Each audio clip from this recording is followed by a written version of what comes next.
And here we have it, folks. It's time for me to whore out my free time for some views. Now on the left is Jake Everyday Bro Paul with his devilish eyes contrasting nicely there with his elf-like ears. Jake has stated on multiple occasions that his fight strategy is to make his face as punchable as possible to ensure that Gib aims for that instead of his tender breasts. And to the right we have 7-Figure Gibber. The only reason KSI and him are friends is because his name rhymes with the N-word. That man's rap career is going to fall off a cliff about the same vertical height as Gib's nose. Look at that thing. Gib here pulling the same trick I did when I was 10 at the local swimming pool, sticking those hands behind his arms to push out his biceps and his cleavage. Clearly someone is feeling a bit intimidated by Jake's chess game. With a 6-inch reach advantage and a 4.5-foot height advantage, I'd shit my salsa and nachos pants as well. And here comes everyone's favourite Porto logo, striding out exactly like a no-name who's about to get to swing his fist at Jake Paul. Pure excitement there. Jake Paul taking the more cautious approach of the two. He's been informed that Gib does have the coronavirus and is willing to use that to block punches instead of just using his face.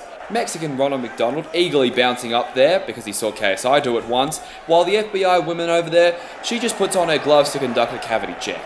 I've not yet received confirmation of a cavity search being conducted on Jake, but will this racial profiling of Gib's anus hurt his chances? I heavily doubt it because he didn't have any to start with.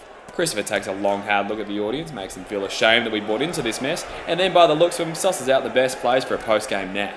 Vidal starts rubbing Gib's shoulders, good to see him getting post-fight recovery done early. Jake tries to even out the fight a little by hitting himself in the face, and we have run the numbers, and I can confirm that that combination was the most damage done to him all night. And as we can see, the camera pans down to mini Jake Paul as he goes absolutely apeshit with the two ladies he's picked up after a night on the town. KSI is looking on, absolutely devastated that he didn't get some snacks before the fight starts, tells himself it'll be alright, he'll duck out after the first round.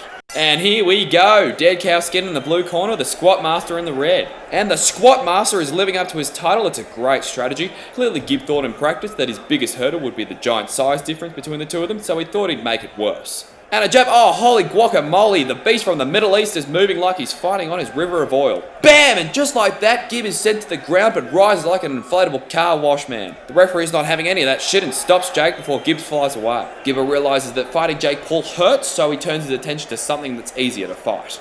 Gib realises that hugging and making friends makes you the real winner. Jake disagrees. Gib takes one last squat before the ref calls the fight. Referee Christopher clearly jealous of the tonnage Gib was developing. Jake Paul starts telling KSI that he would very much like some more money, and KSI tells Alexa to cancel his plans in August. The most bizarre custom character creation from The Sims helps Jake take off his gloves, while Mother and Father Paul try to ignore each other's presence and focus on their piggy bank's victory. That's all from me up in the commentary box. Join us next time as Jake Paul moves on from fighting a chubby Middle Eastern man who sits on a throne all day to a scary man with chest tattoos and an N-word pass who beat up his older brother. I'm sure he'll think it'll be the same result, however the rest of the world still believe in common sense. I've been Tom Sellers, and this was the Gib vs Jake Paul fight. You're a ooey gooey, yummy, yummy, tasty little snack. I'ma hit it from the back, hit it from the back.